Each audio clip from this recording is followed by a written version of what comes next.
La historia de Agelis comenzó. Comenzó con extraños ruidos por la madrugada. Hablamos del año 1960, cuando en el convento Movimientos autónomos de los objetos. Arañazos en las ya no se paredes. profesaba el culto que le diera vida.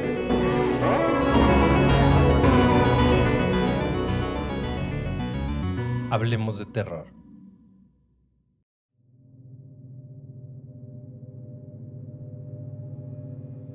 Hola terroríficos, ¿cómo están? Sean bienvenidos a este espacio donde tratamos de desconectarnos de la rutina diaria y disfrutar de un relato de terror. Quiero darles las gracias por hacernos llegar sus experiencias al correo y a nuestras redes sociales para que puedan ser compartidas por un servidor. No se olviden que además de YouTube, estamos en la mayoría de plataformas de podcast disponibles. Y si les gusta nuestro trabajo, nos ayudaría mucho que lo compartieran y se suscribieran. El día de hoy, les quiero compartir algunos relatos sobre posesiones extrañas. Así que, sírvete algo, relájate y escucha con atención. Esto es, Hablemos de Terror. Bienvenidos.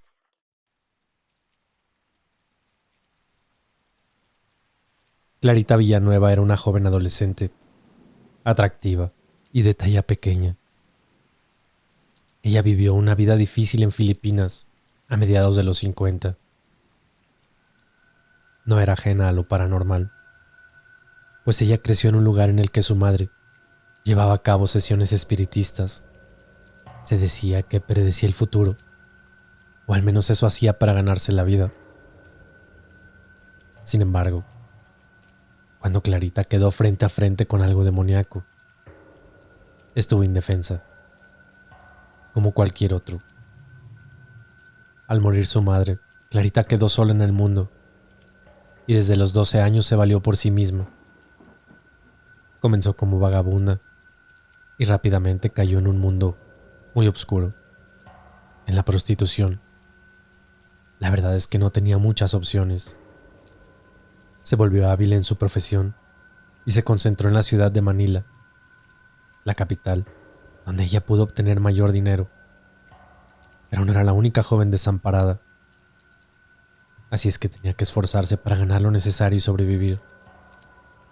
Cuando ella tenía 18 años, en 1953, la policía la arrestó por prostitución y vagancia. Fue encerrada en prisión, y las autoridades descubrieron que había algo bastante extraño y perturbador con ella. Clarita dijo que había sido atacada repentinamente por dos criaturas, y que lo hicieron durante un periodo de 9 días, mientras ella estaba en la prisión. Los oficiales atribuyeron los reclamos a una enfermedad mental, así que no le pusieron mucha atención. Pero entonces comenzaron a aparecer marcas de mordidas en su cuerpo, principalmente en el cuello. Fue así por lo que la apodaron la chica vampiro. Pronto Clarita estaba en la oficina del encargado de la prisión, acompañada por un médico y otros cuantos testigos de algunas otras profesiones. Y mientras ella estaba enfrente de todos ellos, fue víctima de un ataque misterioso. Primero comenzó a retorcerse, a reír y a gritar como si sintiera mucho dolor. Pero lo más extraño es cuando los testigos observaron aquellas marcas de mordidas aparecer donde antes no estaban. Comentaron que marcas de mordidas aparecieron bajo la palma de la mano de una persona que sostenía su brazo, y la marca se hacía visible cuando se retiraba la mano, como si fueran moretones pero en forma de mordida. En un cierto instante, los presentes vieron cuando Clarita hizo un movimiento como intentando jalar el cabello a algo o a alguien que no podían ver. Para su sorpresa, descubrieron que ella tenía mechones de pelo negro, grueso y lacio en su puño. Este cabello coincidía con el de las descripciones de sus agresores. La chica previamente había descrito a uno de sus atacantes como un hombre alto, cubierto de cabello grueso y rizado, cubierto de pelo en pecho y brazos. Comentó que tenía unos dientes inusualmente largos, similares a los de un perro, ojos penetrantes,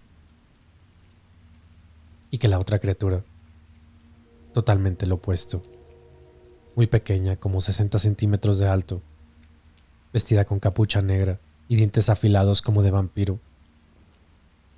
Según sus declaraciones, estos seres tomaban turnos para morderla. El pequeño se subía a su cuerpo para acceder a lugares nuevos donde morderla, pero los dos preferían las zonas carnosas del cuerpo, donde sería difícil que ella misma se hubiera mordido. Así que eso descartaba que ella propiamente se hubiera hecho estas lesiones. Las mordidas aparecían en la parte superior de espalda, brazos, cuello, y siempre dejando una marca morada, a veces descolorida y con rastros húmedos. Conforme estos ataques seguían, su historia rápidamente llamó la atención de los medios y llegó a ser la portada de muchos periódicos en Filipinas y en Estados Unidos, y a la larga lo hizo también en todo el mundo. Aquellas portadas la presentaban con una foto en la que la joven y atractiva mujer de pelo negro mostraba un rostro contorsionado por la angustia y unos ojos clamando por auxilio. Pero imaginen la impotencia y el miedo que sentía, siendo tan joven y sin una familia que la cuidara. Algunas otras fotos de los periódicos reflejaban a una mujer hermosa, con su boca abierta por el dolor, los ojos cerrados con fuerza, pareciendo que estaba en agonía de una convulsión. La chica comenzó a entrar en momentos de trance, seguidos de convulsiones, y cada vez eran más frecuentes. Durante estos, los profesionales médicos trataron de picar su piel con agujas, pero ella no manifestaba ni una reacción. Era como si su cuerpo estuviera presente, pero ella no. Como era de suponerse, algunos expertos querían descartar cualquier cosa e insistían que sus experiencias solo eran manifestaciones de histeria mental. Decían que las marcas de las mordidas solamente eran decoloraciones en la piel que ella podía causar con su mente. Algunas otras personas que fueron testigos de los mismos incidentes no estuvieron de acuerdo con los médicos. Afirmaban que algo invisible para todos, excepto para ella, la estaba atacando, y todos estaban indefensos a la hora de protegerla. Hubo de todo tipo de declaraciones. Obviamente también hubo quien acusó a Clarita de montar todo un espectáculo simplemente para llamar la atención. Este hombre, quien la acusó de hacer este espectáculo, fue maldecido por Clarita. De acuerdo con los presentes, sus ojos anormalmente grandes y expresivos se estrecharon y adoptaron una apariencia similar a los ojos de una serpiente, mientras ella decía a esta persona: "Te vas a morir". Realmente no se puede comprobar si en efecto la maldición fue lo que lo mató, pero este hombre murió al día siguiente. No fue la única víctima de las supuestas maldiciones de Clarita. Uno de los carceleros principales la había pateado agresivamente porque supuestamente se había comportado mal. Los testigos dicen que cuando ella pudo por fin incorporarse, volteó hacia él y murmuró las mismas palabras: "Vas a morir". 4 días más tarde, aquel carcelero murió. En la ciudad de Manila, el miedo invadió a muchas personas. Llegaron a creer que Clarita no solamente era una víctima de posesión demoníaca, sino que era una poderosa bruja. El hecho de que su madre fuera divina tampoco ayudaba mucho a su caso. Fueron muchos los que trataron de ayudarla. Muchos países ofrecieron ideas para curas y tratamientos para Clarita, pero nada funcionaban. Fue mucha la gente que quiso ayudar a Clarita, pero no podían hacer nada al respecto. Pero después de semanas de tormentos, la ayuda llegó. Era un ministro americano, Lester Sumrall, quien ayudaba a construir iglesias locales en Filipinas. Lester sintió que Dios lo había llevado a ayudar a la joven. Valientemente se acercó a la prisión. Habló con el encargado y con su equipo para pedirle permiso de visitar a Clarita, diciéndoles que ella padecía claramente de una posesión demoníaca. Aunque Sombral era un ministro protestante, por lo que no realizó un exorcismo católico romano, de cualquier manera sí realizó un exorcismo. Los testigos cuentan que conforme empezó a enfrentarse a los demonios en el nombre de Jesucristo, ellos comenzaron a hablar por medio de Clarita. Había dos voces distintas que correspondían a los dos demonios que Clarita decía haber visto.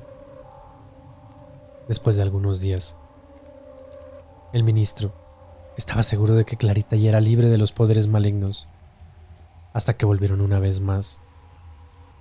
Así que Sombral se enfrentó a ellos otra vez, en el nombre de Jesús. Finalmente logró expulsarlos y alentó a Clarita a buscar la salvación para prevenir futuras posesiones demoníacas. Ella fue libre el resto de sus días. Siguió activa en la iglesia de Filipinas, se casó y tuvo una familia. Ahora toca el turno de hablar de Julia, la sacerdotisa de Satanás. El Dr. Gallagher, psiquiatra certificado, publicó en alguna ocasión un artículo titulado "Entre las muchas falsificaciones, un caso real de posesión demoníaca". En este artículo él hablaba de sus experiencias con una paciente que él estaba completamente convencido de que estaba poseída por un demonio. Utilizó el nombre de Julia como seudónimo para que nadie supiera la identidad real de la mujer. Era una mujer de 40 años, inteligente y muy lista. En una conversación informal con ella, no había nada que hiciera sospechar que estaba controlada por algo paranormal. Ella parecía ser bastante lógica y realmente se comportaba de manera normal. Digamos que ante todas las apariencias, ella era una mujer normal, atractiva y bien hablada. Lo que sí era algo distinto era la elección bastante dramática de su apariencia: ropa negra y maquillaje oscuro.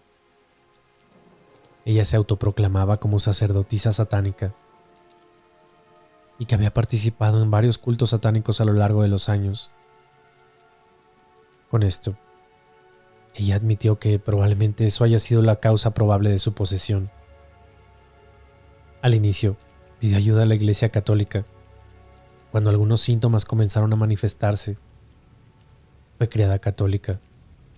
A pesar de haberlo rechazado, ella creyó que era su mejor opción.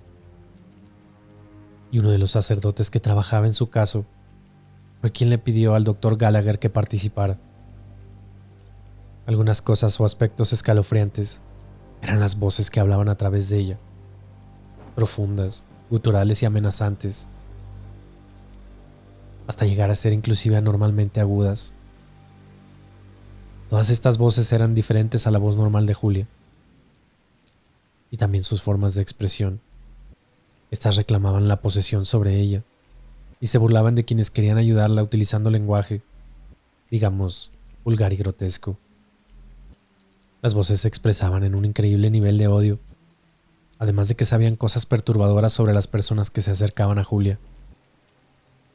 Las voces no solo hablaban inglés, como la chica, también eran fluidas en español, latín y griego, y parecía que disfrutaban distraer a los padres y a las monjas involucradas utilizando los lenguajes clásicos, siempre ofensivas, siempre gritando cosas en contra de quien se acercara.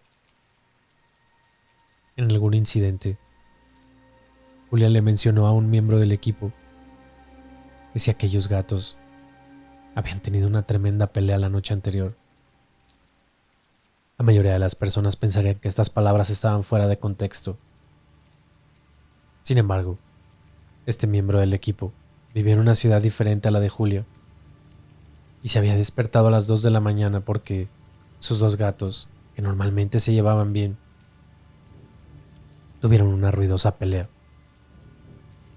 Al parecer, quien sea que estuviera controlando a Julia sabía de eso, e inclusive lo pudo haber provocado. Aunque el evento fue algo sencillo, No cabe duda que el propósito era intrigar a las personas.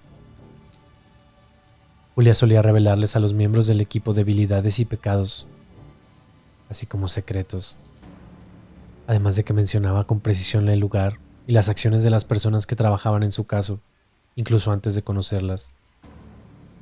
Todos ellos creían que algo quería que el equipo supiera que no había nada, que esa cosa no pudiera saber sobre ellos. Durante los exorcismos, Julia notaba la diferencia entre agua bendita y agua de la llave. Si se le echaba agua normal o se le rociaba encima, no mostraban reacciones físicas. Sin embargo, cuando agua bendita era utilizada, gritaba como si tuviera un terrible dolor. Algo que impresionó bastante al equipo que la estaba tratando. Fue cuando en ocasiones Julia llegaba a levitar durante los exorcismos. En una situación en particular, un grupo de testigos, incluyendo médicos y monjas, vieron a Julia flotar sin apoyo, al menos unos 30 centímetros sobre el piso, durante un gran tiempo. Aunque esta no fue la única vez que la vieron levitar, sí fue la más impresionante, y ocurrió durante un intento de exorcismo. Cuando levitaba o hablaba en esas voces, Julia entraba en un estado como de trance, como si ella saliera de su cuerpo y fuera otra cosa la que entrara. Muchas cosas sucedieron durante todos estos intentos por ayudarla. El verdadero exorcismo comenzó realmente un día soleado y cálido.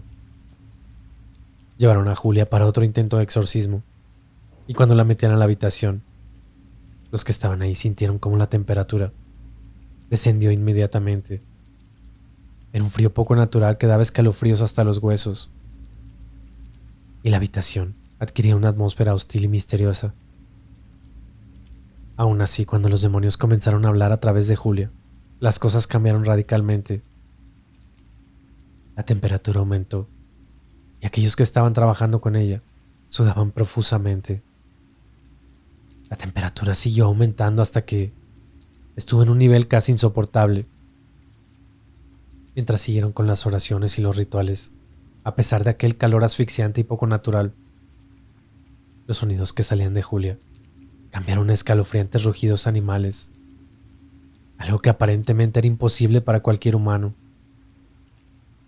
El ritual siguió, y poco después las voces cambiaron a su conducta normal, utilizando diferentes lenguajes.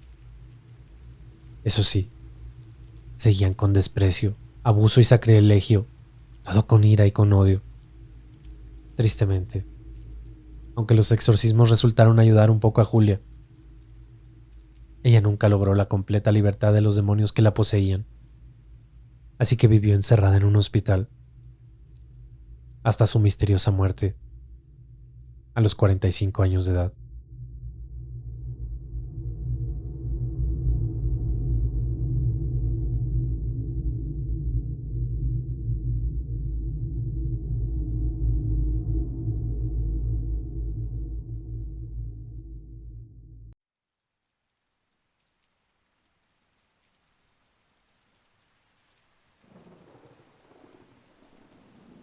Priscilla Johnson era una adolescente que vivía en la América colonial de 1670, en lo que luego serían los Estados Unidos.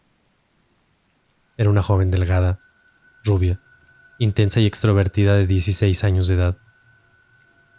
Ella trabajaba para la familia del pastor local para poder llevar algo de dinero extra a su casa. Sin embargo, parecía que el demonio la estaba esperando, justo afuera de la casa del ministro. Aquella pesadilla comenzó cuando la familia del pastor comenzó a observar una extraña conducta en la joven, no mucho tiempo después de que Priscilla comenzara a trabajar para ellos.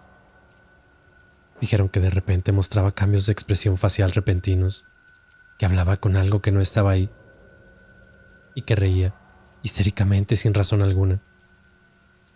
A veces era tan violenta su risa que hasta se caía al piso. La conducta permaneció por unas semanas, hasta que de repente una noche se puso grave en su casa. Priscilla comenzó a gritar por un terrible dolor que sentía, tocándose varias partes del cuerpo. Su familia no le dio mucha importancia a esta conducta, incluso cuando se agarró la garganta intentando ahorcarse. Tal vez pensaban que llamaba la atención o que ello pretendía. Pero no obstante, era demasiado real para Priscila. Poco después ella comenzó a sufrir convulsiones en las que su cuerpo se retorcía y solo era capaz de pronunciar las palabras dinero, miseria, pecado. Era bastante extraño que ella permanecía completamente consciente durante las convulsiones, hasta el punto de ser capaz de repetir lo que otras personas decían. Sin embargo, ella seguía sin tener el control de su cuerpo mientras se arrastraba por el piso. Su larga cabellera rubia se sacudía en el aire, mientras sus extremidades se contorsionaban en posiciones imposibles y dolorosas. Todo esto finalmente preocupó lo suficiente a sus padres como para que llamaran al pastor. Todos estaban de acuerdo que esto parecía que iba más allá de un acto de atención. Otro hecho anormal de las convulsiones es que no parecían debilitarla en lo absoluto. Ella estaba más fuerte y con más energía después del ataque de lo que nunca estuvo antes, lo cual pareciera que es todo lo contrario a una convulsión. Su fuerza se volvía tan omnipotente que requirió de 6 hombres corpulentos para solamente mantenerla quieta en el piso y no se lastimara a sí misma. Además, ella tenía la habilidad de escuchar a la gente a su alrededor y después podía identificar a las personas en su habitación, aún con los ojos bien cerrados, incluso si las personas estaban en silencio. Aquellas convulsiones se intensificaban cuando el pastor entraba a la habitación. A pesar de que con los ojos cerrados, ella no tenía forma de saber que había entrado. Pero esto no era la peor parte de la experiencia de Priscila. Conforme avanzaba su posesión, se manifestaron otros extraños síntomas. Saltaba por la casa haciendo ruidos de animales, como perros u ovejas. Por si fuera poco, le habían surgido deseos asesinos. Comenzó con sus padres, pero luego incluyó a los vecinos y a los niños del pastor que ella solía cuidar. Lo peor de todo es que era el más pequeño de los niños, el objetivo principal de la mayoría de sus obsesiones.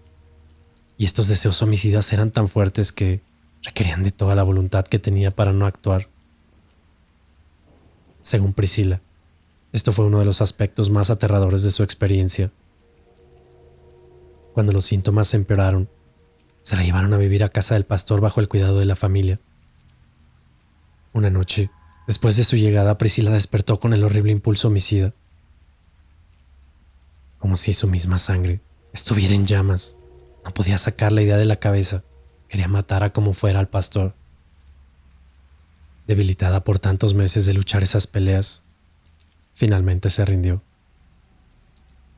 Tomó una herramienta llamada hoz y avanzó silenciosamente por la casa. Se dirigió a la habitación del pastor, la cual estaba al final del pasillo. Convencida de que éste estaba dormido, Priscila estaba lista para matarlo. Sin embargo, él estaba caminando por el pasillo cuando se encontró a la joven, que actuaba de forma muy extraña. Al mismo tiempo, ella escondió discretamente la herramienta debajo de su camisón e inventó una excusa respecto a su presencia en el pasillo. Algo asustada, pero a la vez aliviada, regresó a su habitación. Por suerte, esa noche el deseo asesino se había calmado. De hecho, pasaron unas cuantas semanas para que el pastor se enterara de lo cerca que estuvo de ser asesinado. Sin embargo, Priscila no solamente luchaba por no matar a otras personas, sino también luchaba por los pensamientos e impulsos suicidas que llegaba a tener. Inclusive llegó a ponerse de pie a la orilla de un pozo, preparada para saltar, pero algo la distrajo y el impulso desapareció. Ella fantaseaba con ahorcarse a sí misma.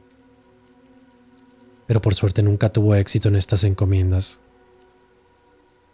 Priscila finalmente reveló que Satanás se le había aparecido múltiples veces mientras estaba trabajando y luego mientras vivió en la casa del pastor. Todo comenzó cuando ella se atrevió a entrar al sótano del pastor para agarrar algunas provisiones. Ahí, ella vio 2 figuras extrañas, así que regresó corriendo aterrorizada. Hizo que alguien la acompañara al sótano, pero no vieron a nadie. Aunque la realidad es que Esta persona dijo haber visto a Priscila hablando con alguien, aunque estaban solos. Priscila dijo que su error había sido saludar a quien luego ella creyó que era Satanás con las palabras: "Hola viejo, ¿qué sucede?". Aparentemente, un inocente saludo fue lo que dio al ser maligno el acceso a su mente y luego a su cuerpo. De acuerdo con ella, Satanás se le apareció muchas veces. En su mano siempre cargaba con un libro lleno de los contratos que hacía con los individuos, firmados con sangre. Y él también quería que ella hiciera un pacto con él. Priscila le dijo que él mencionó su descontento con la vida, es decir, que vivía en un pueblo pequeño, que era pobre y que trabajaba para un pastor, cortando así toda esperanza de viajar por el mundo. Así que él le prometió cosas tentadoras, como la oportunidad de ver el mundo, riquezas, ropas y no tener que trabajar nunca más. Según ella, nunca llegó a asociarse con el demonio, pero testimonios posteriores contradicen sus palabras. Ella admitió que él solía aparecerse cuando se sentía más desdichada con la vida, deprimida, cargada de trabajo y anhelando algo emocionante. También que lo escuchaba, en vez de huir de él, ya que él siempre parecía comprender sus desgracias. Aquellas palabras alternaban entre las de terror ante la visión del demonio y confesar quedarse a trabajar hasta tarde a propósito para irse a casa después de que oscureciera y así tuviera más posibilidades de encontrarse con el diablo. Supuestamente él se aparecía ante ella en las sombras de la oscuridad, en el solitario camino a casa, caminando, hablando y simpatizando con ella para lograr tentarla. Ella luego confesó que había viajado con él en al menos 2 ocasiones, ella a caballo y él en la forma de un gran perro que la seguía de cerca.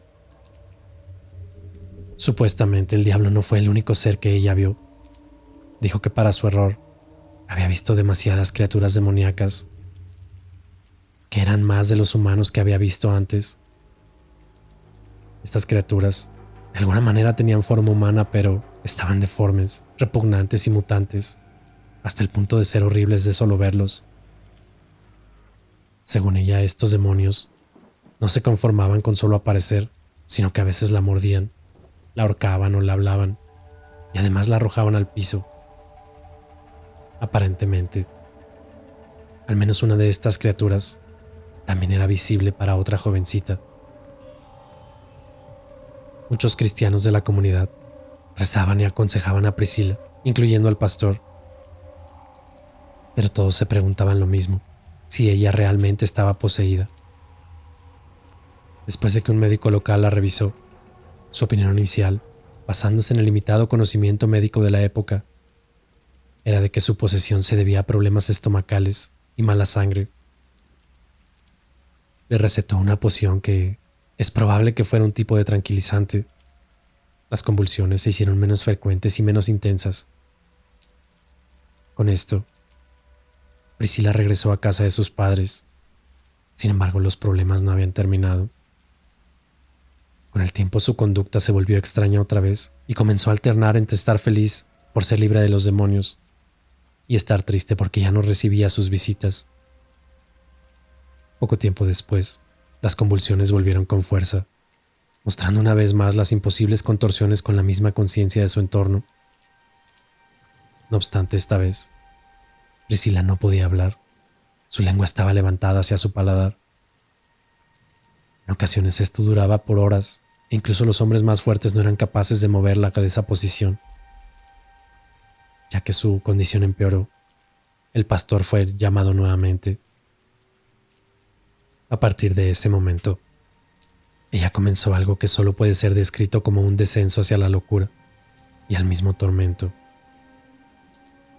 Las convulsiones comenzaron a durar horas por cada ataque, y su conducta entre los episodios se volvió errática y sin sentido. Tenía que ser vigilada de cerca, debido a múltiples intentos de suicidio. Pero aquellos que la cuidaban tenían que cuidarse a sí mismos porque podían ser atacados con mucha violencia. Y cuando ella tenía éxito lastimando a alguien, se reía con placer diabólico.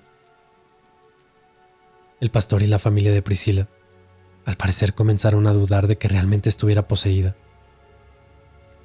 ya que ella se confesaba sobre algo un día y se retractaba al día siguiente y luego volvía a confesar algo similar días después, por lo que nuevamente volvieron a sospechar que todo era un intento para llamar la atención, justo como la familia se lo imaginó. Pero días después, cambiarían nuevamente de opinión. Cierto domingo, las convulsiones de Priscila comenzaron otra vez, pero de repente su lengua salió de su boca tan lejos que parecía físicamente imposible. Su cuerpo hinchado y carnoso comenzó a doblarse y a girar como si fuera una contorsionista de circo. Y luego salió una nueva voz de sus labios, una voz masculina, profunda y gutural, agresiva, que se burlaba de ellos por acudir a la iglesia esa mañana de domingo.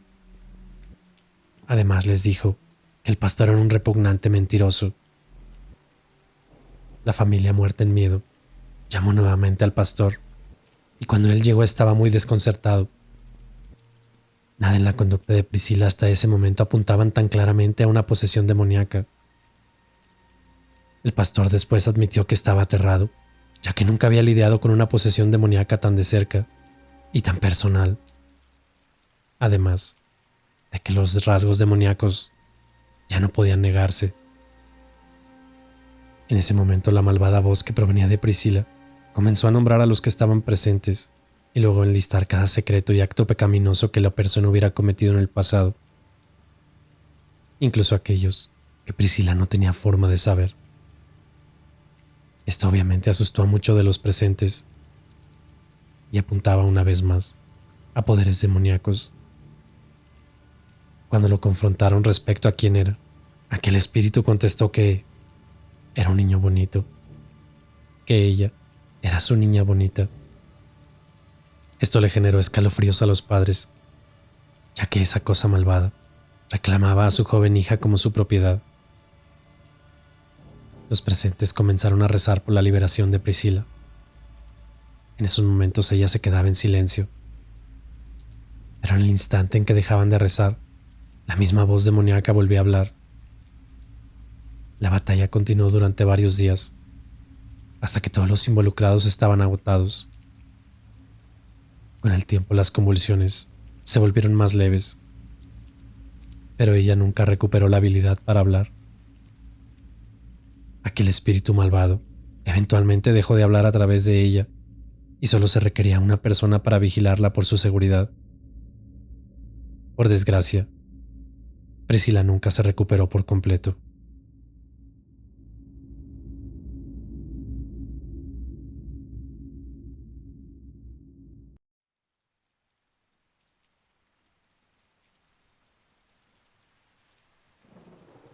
Michael, esposo de Christine Taylor y padre de 5 hijos, era un carnicero en Inglaterra.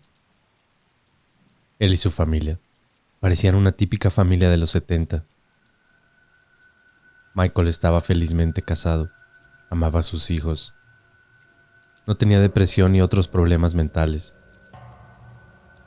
Hombre de 30 años, apariencia promedio con gran sonrisa, personalidad rajada. Aunque sí, padecía un crónico dolor de espalda.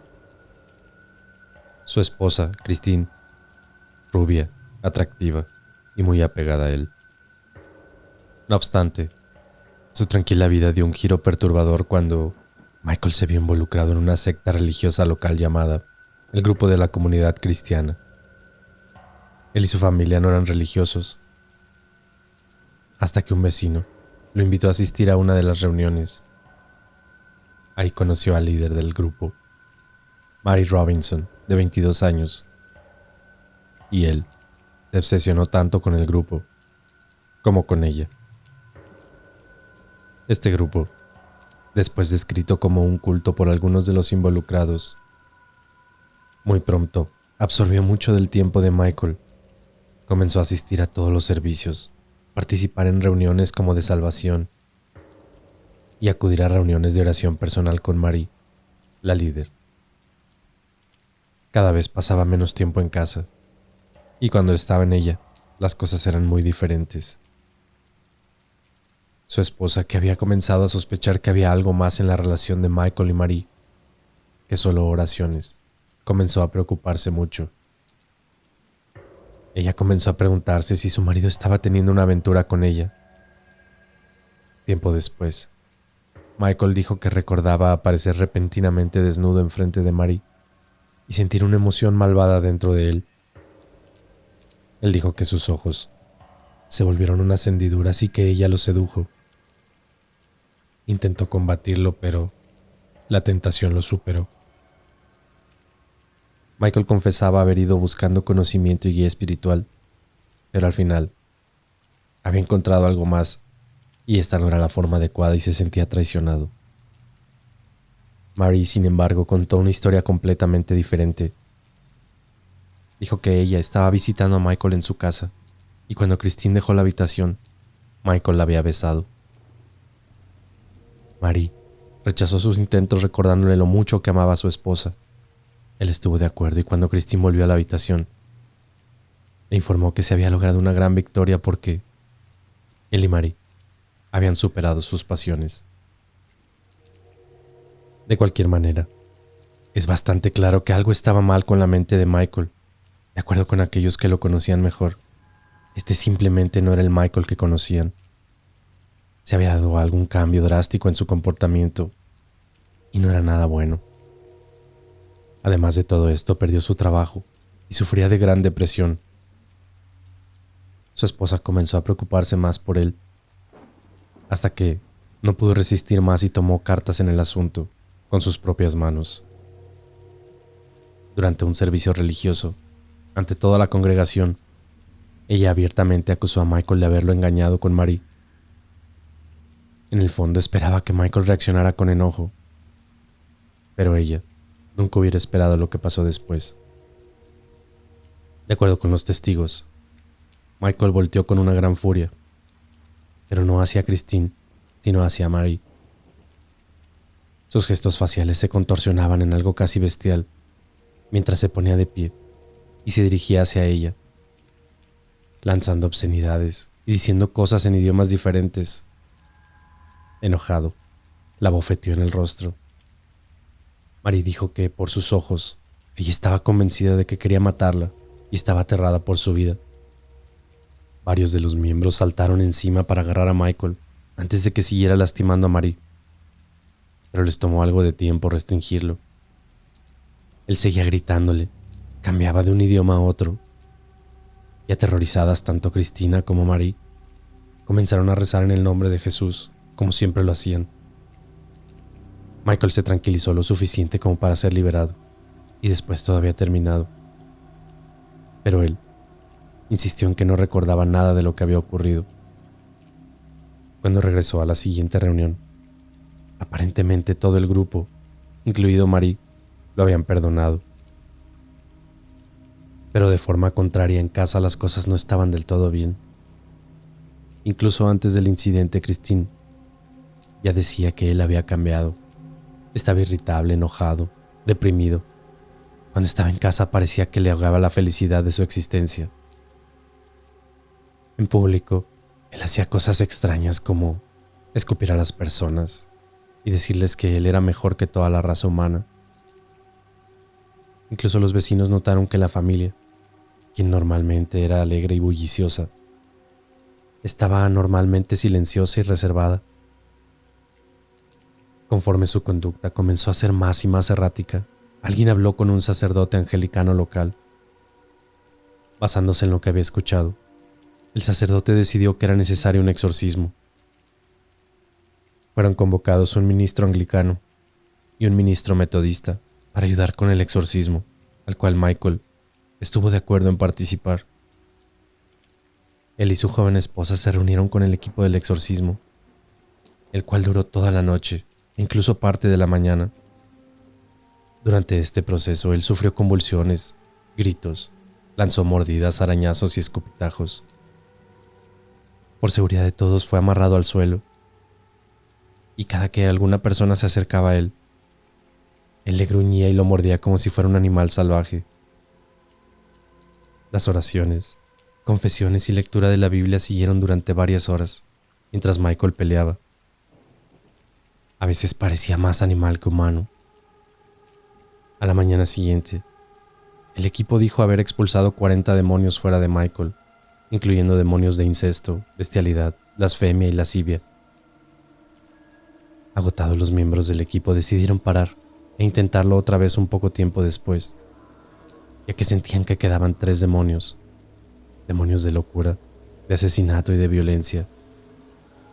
La esposa de uno de los ministros estuvo presente en el exorcismo y estaba muy pero muy segura de que si el equipo dejaba ir a Michael, era casi seguro que mataría a Christine.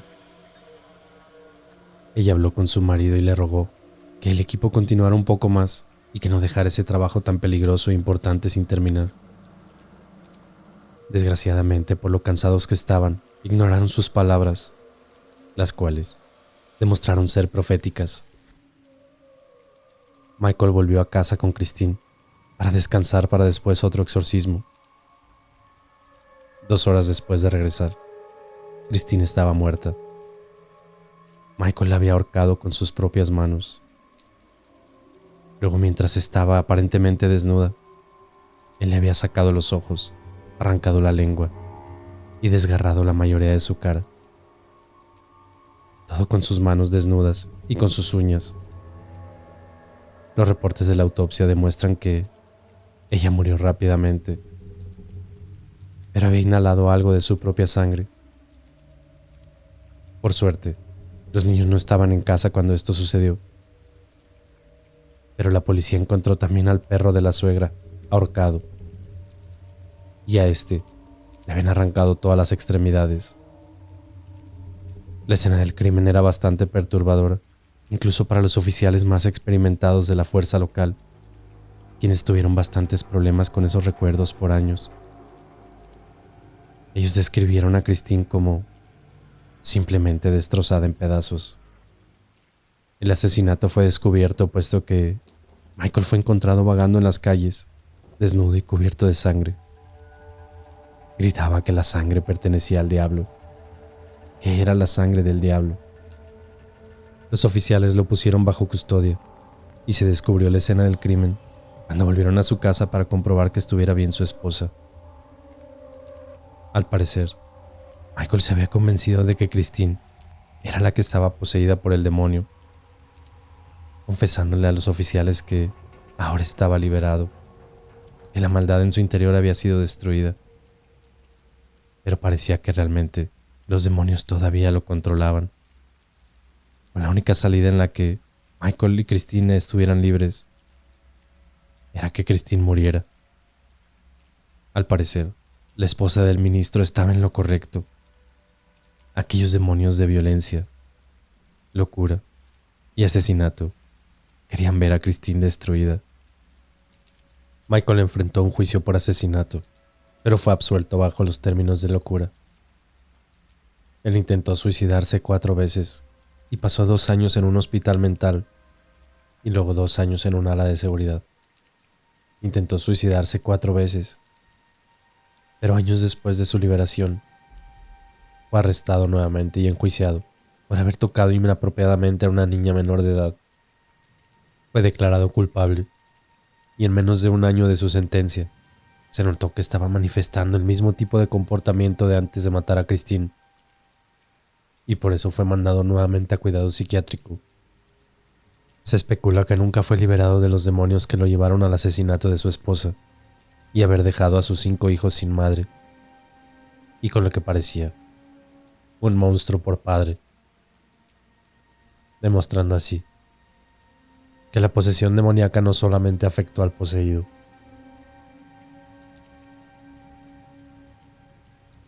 Existen muchos nombres para lo que sucedió a la escuela secundaria peruana en 2016. Histeria masiva, posesión demoníaca contagiosa o interferencia demoníaca. Los reportes mediáticos iniciales establecen que los niños estaban sufriendo de una condición contagiosa, pero nunca se encontró una explicación médica. Todo comenzó cuando cerca de 20 niños entre 11 y 14 años violentamente cayeron enfermos casi al mismo tiempo en el colegio Elsa Perea Floré, en Tarapoto, Perú. Esto sucedió alrededor de 2 meses después de iniciadas las clases. Todos estos estudiantes de diferentes clases estaban en su rutina típica diaria, cuando comenzaron a tener convulsiones y ataques, seguidos de delirios. Juraban escuchar voces, tenían náuseas, vómitos, y algunos echaban espuma por la boca y se desmayaban. Eventualmente 100 niños fueron víctimas de los mismos síntomas, y solían desmayarse casi al mismo tiempo, aunque estuvieran en diferentes salones de clase. La cantidad de niños que enfermaron al mismo tiempo hizo que fueran llevados al hospital en camiones en vez de ambulancias. Para cuando llegaron al hospital, los doctores y las enfermeras solamente pudieron tratar los síntomas, porque no tenían idea de cuáles eran las causas. El único recurso fue etiquetarlo como un caso de histeria masiva. Las fotos publicadas por los medios en ese momento eran algo perturbadoras. Niños de secundaria, con su uniforme, todos en varios estados de enfermedad y de terror. Algunas imágenes mostraron a los doctores y enfermeras cargando a los niños fuera de la escuela, y algunas otras veían a los niños restringidos contra los escritorios, mientras que amigos y maestros trataban de dominarlos para prevenir que se lastimaran a sí mismos por el miedo y la locura. Al parecer, el origen de su miedo era una visión común que afectó a todos los niños por la experiencia paranormal que experimentaron. Un hombre alto y con barba.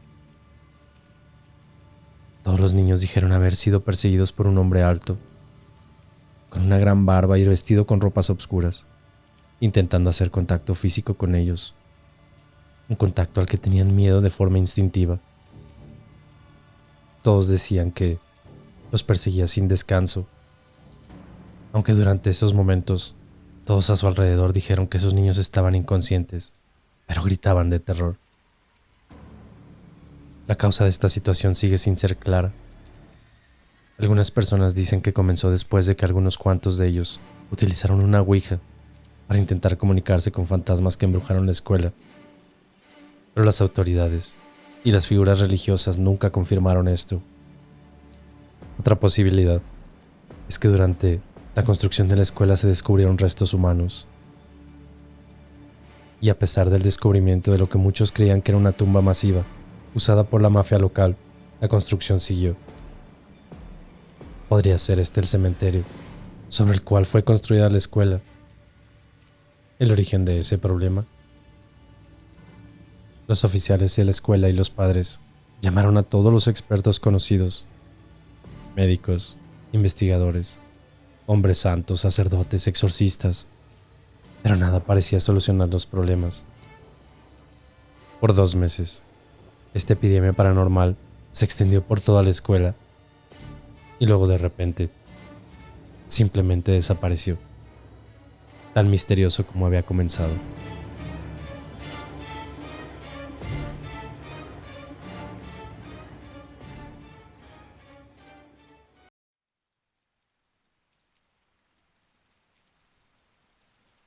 Clara fue una huérfana que creció en la misión San Michel, en su natal Sudáfrica.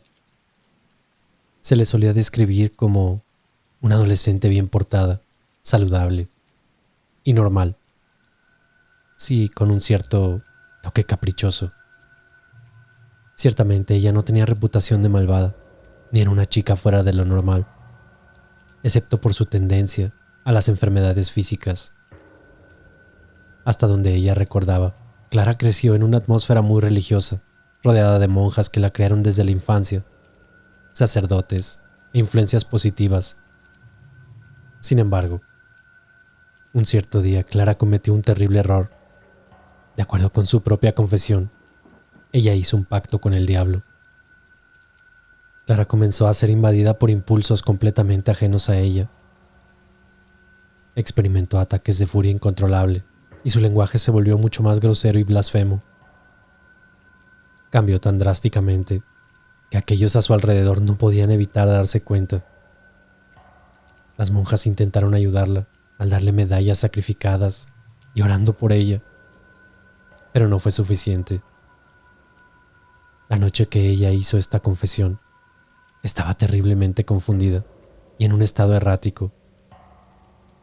Había llamado frenéticamente a algunas de las hermanas para que acudieran a su habitación.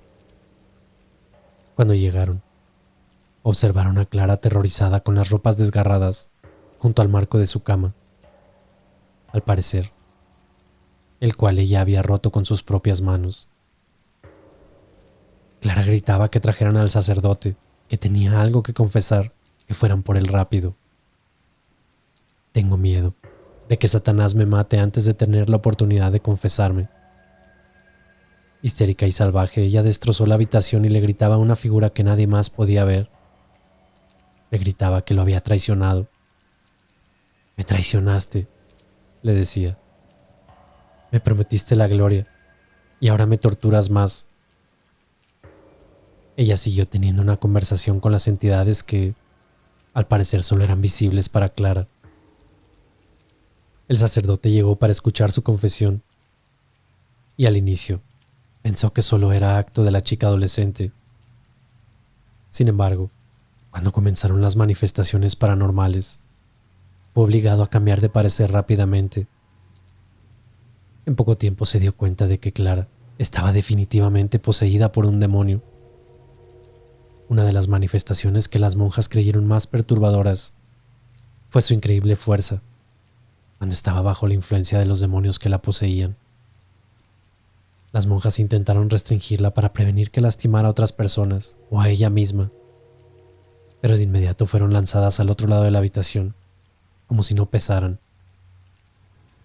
El comportamiento de Clara fue comparado con una bestia salvaje que a la vez gruñía, atacaba y bramaba mientras peleaba con uñas y dientes. Algunas monjas terminaron inclusive seriamente lastimadas como resultado de aquella ira sin sentido. Cuando estaba en agonía, ella emitió un sonido muy similar a una manada de animales salvajes, como si fuera un coro liderado por el mismo Satanás. Al menos eso era el testimonio de una de las monjas. Aquel sonido era espeluznante, fuera de este mundo, ruidoso y difícil de olvidar. Por si fuera poco, Clara también podía levitar en ocasiones, llegando a flotar hasta 15 centímetros sobre su cama, siendo la primera ocasión cuando estaba en medio de una convulsión.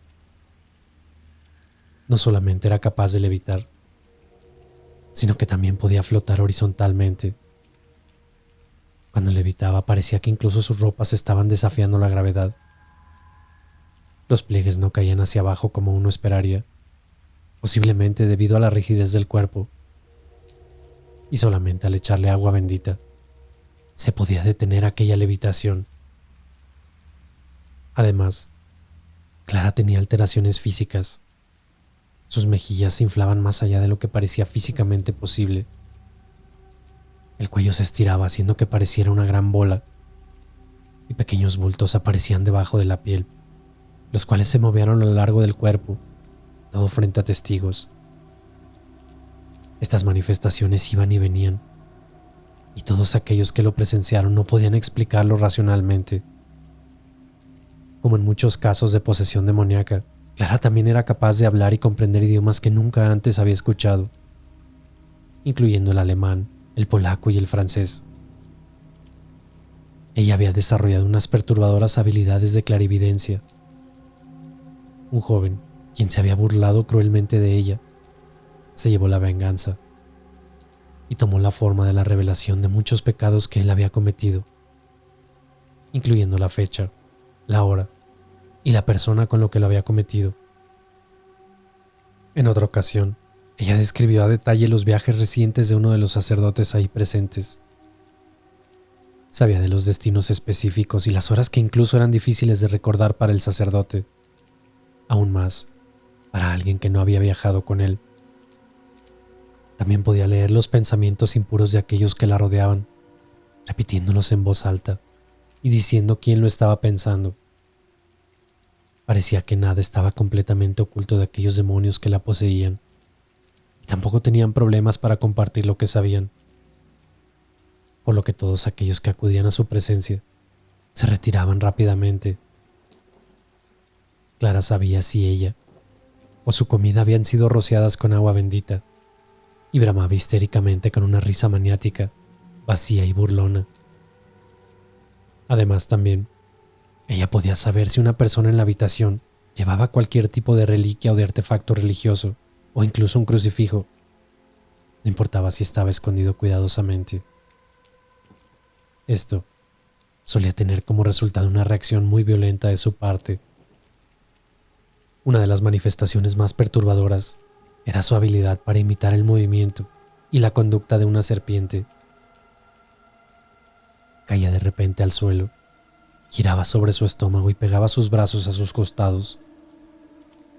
Se arrastraba por el piso como una serpiente. Tanto así que los testigos decían que esos movimientos parecían imposibles para que los pudiera realizar el esqueleto humano. Había quien lo describía como si fuera un hule, como si sus huesos hubieran sido reemplazados por alguna sustancia elástica. Algunas veces ella dejaba su garganta plana sobre el suelo mientras se deslizaba, lo que enfatizaba su apariencia de serpiente, mientras que otras veces ella saltaba su lengua como Ciseos. En una ocasión, cuando una de las monjas estaba arrodillada en el suelo, rezando por el alma de Clara, ella serpenteó rápidamente a su lado, levantó la cabeza y, de forma similar a una serpiente, abalanzó su cabeza hacia la monja y la atacó como víbora, mordiendo profundamente en la piel de la hermana. Las otras monjas la agarraron rápidamente y la monja herida se dio cuenta de que la marca de la mordida se parecía más a la de una serpiente que la de un humano. Y fue hasta entonces cuando se aprobó un exorcismo para Clara. Tan pronto como comenzó el rito del exorcismo, ella entró en un estado similar al de un trance y estaba inmediatamente de pie, arrojando la Biblia del sacerdote y agarrando su estola. Antes de que pudiera detenerla, ella jaló la estola alrededor de su cuello en un intento por estrangularlo. Palabras groseras y blasfemas emanaban de su boca mientras los presentes la alejaban del sacerdote. Él continuó con aquel rito, sin impresionarse y sin ningún otro contratiempo. Los aterradores sonidos bestiales familiares llenaron la habitación conforme ella comenzaba a levitar rígidamente sobre la cama. Ella no cayó a la cama hasta que los sacerdotes presentes la rociaron con agua bendita. Clara gruñía, bramaba y peleaba desesperadamente. Gritaba groserías y un lenguaje blasfemo mientras continuaba el rito. La última vez que ella levitó, cayó sobre su espalda sin que le rociaran agua bendita. Clara había sido liberada. No hay muchos detalles registrados sobre lo que pasó durante el exorcismo en sí mismo, pero funcionó un tiempo. Al parecer, Clara realizó otro pacto con el demonio y regresaron las manifestaciones. Se volvió a hacer otro exorcismo y una vez más, Clara era libre. No obstante, a diferencia de la vez anterior, una terrible y nauseabunda peste llenó la habitación y luego desapareció justo antes de que ella fuera liberada. Una vez libre, pidió perdón por haber realizado un pacto con el diablo y aparentemente ya no dio más problemas. Clara murió 6 años después por problemas en el corazón.